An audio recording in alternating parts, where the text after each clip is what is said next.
भारतीय सेना दुनिया की सबसे बड़ी और सबसे सुसज्जित सेनाओं में से एक है। ये भारतीय सशस्त्र बलों की भूमि आधारित शाखा के रूप में कार्य करती है और भारत की संप्रभुता और क्षेत्रीय अखंडता की रक्षा करने का कार्य करती है।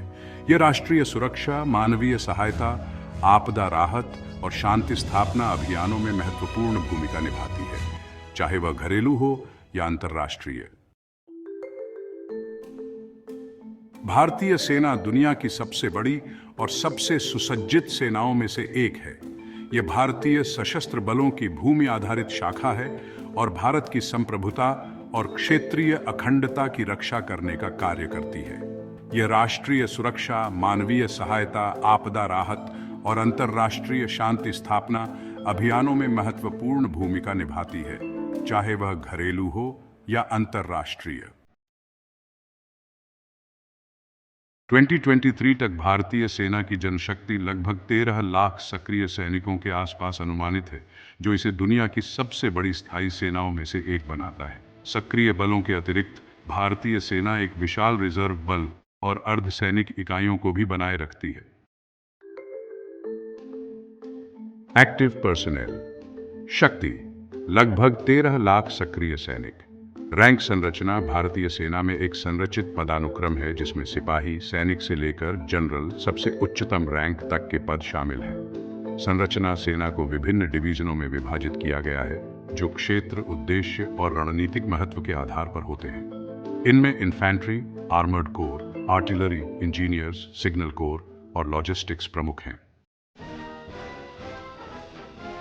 रिजर्व भारतीय सेना एक विशाल रिजर्व बल भी बनाए रखती है, जिसमें वे सैनिक शामिल हैं जिन्हें युद्ध या राष्ट्रीय आपातकाल के समय बुलाया जा सकता है। रिजर्व बल में लगभग 1.5 मिलियन सैनिक शामिल हैं।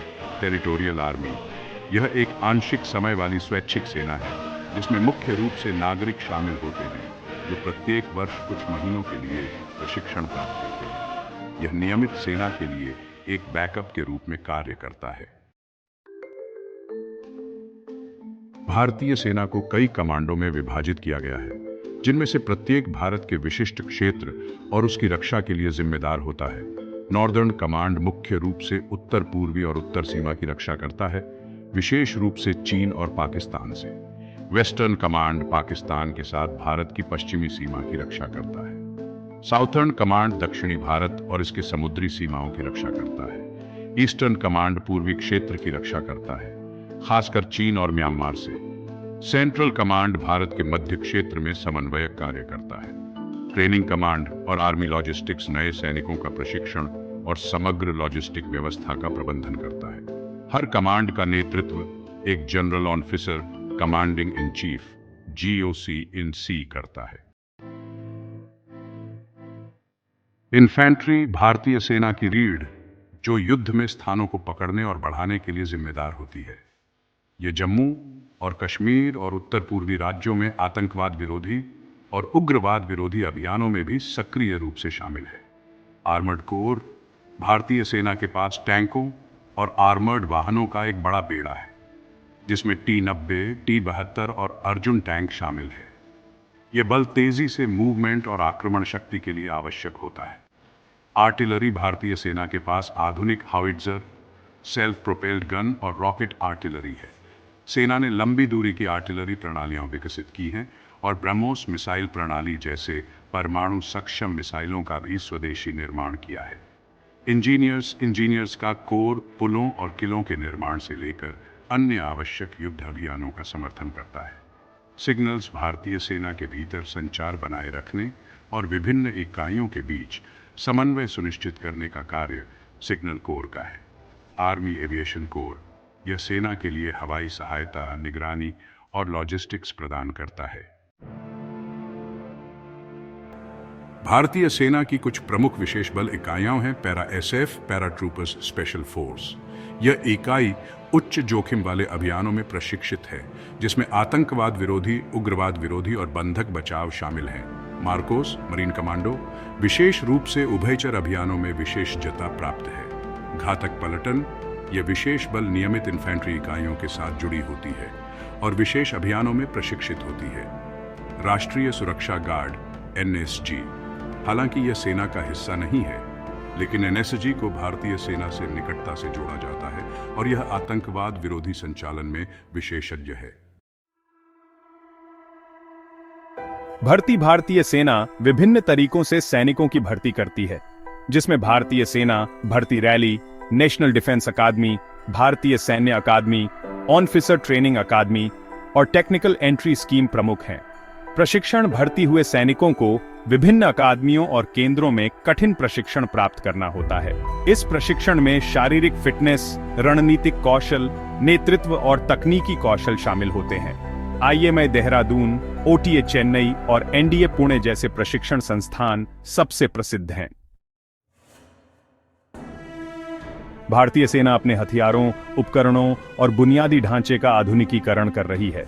प्रमुख विकासों में शामिल हैं टैंक T-90, T-72 और स्वदेशी अर्जुन MKN जैसे टैंकों की खरीद। आर्टिलरी सिस्टम, भारतीय सेना ने हाल ही में आधुनिक 155 मिमी हाउट्ज़र खरीदी हैं और स्वदेशी आर्टिलरी प्रणालियां विकसित की हैं। हेलीकॉप्टर और UAV, भारतीय सेना ने अपाचे AH-64 जैसे हमलावर हेलीकॉप्टरों के बेड़े को बढ़ाया है और निगरानी के लिए ड्रोन का भी उपयोग बढ़ाया है। वायु रक्षा प्रणालियां सेना अपनी क्षमता बढ़ा रही है, जिसमें आकाश सतह से हवा में मिसाइल और 12-8 मिसाइल प्रणाली शामिल है। न्यूक्लियर क्षमता, भारत का परमाणु सिद्धांत पहला उपयोग नहीं नीति पर आधारित है, लेकिन भारतीय सेना के पास परमाणु सक्षम मिसाइल और प्रक्षेपण प्रणालियां भी हैं। भारतीय सेना का महत्वपूर्ण कार्य भारत की विशाल सीमाओं की रक्षा करना है, जो चीन, पाकिस्तान, बांग्लादेश, नेपाल, भूटान और म्यांमार के साथ साझा की जाती है। यह मुख्य रूप से जम्मू और कश्मीर और उत्तर पूर्वी राज्यों में आतंकवाद और उग्रवाद विरोधी अभियानों में सक्रिय है। अंतर्राष्ट्रीय स्तर पर भारतीय सेना संयुक्त राष्ट्र शांति अभियान में महत्वपूर्ण योगदान देती है। भारत ने संयुक्त राष्ट्र शांति सेना में व्यक्तिगत रूप से बड़ी संख्या में सैनिक भेजे हैं और अफ्रीका और मध्य पूर्व जैसे संघर्ष क्षेत्रों में शांति अभियानों में हिस्सा लिया है। आधुनिकीकरण की चुनौतियां भारतीय सेना को पुराने उपकरणों को बदलने, नई प्रौद्योगिकी को अपनाने और क्षेत्रीय खतरों से निपटने में चुनौती का सामना करना पड़ता है। आतंकवाद और उग्रवाद, पाकिस्तान सीमा के पास आतंकवाद से लड़ना और जम्मू कश्मीर और उत्तर पूर्वी राज्यों में उग्रवाद से निपटना एक बड़ी चुनौती है। भर्ती और बनाए रखना, सेना नए और युवा सैनिकों की भर्ती बढ़ाने और सैनिकों के प्रशिक्षण और कल्याण में सुधार करने के लिए प्रयासरत है। भारतीय सेना एक शक्तिशाली और पेशेवर सेना बनी हुई है, जिसमें विशाल जनशक्ति, रणनीतिक महत्व और राष्ट्रीय सुरक्षा की रक्षा करने की जिम्मेदारी है। इसकी आधुनिकीकरण की दिशा और नए तकनीकी विकास इसे भविष्य के खतरों का सामना करने के लिए तैयार करेंगे।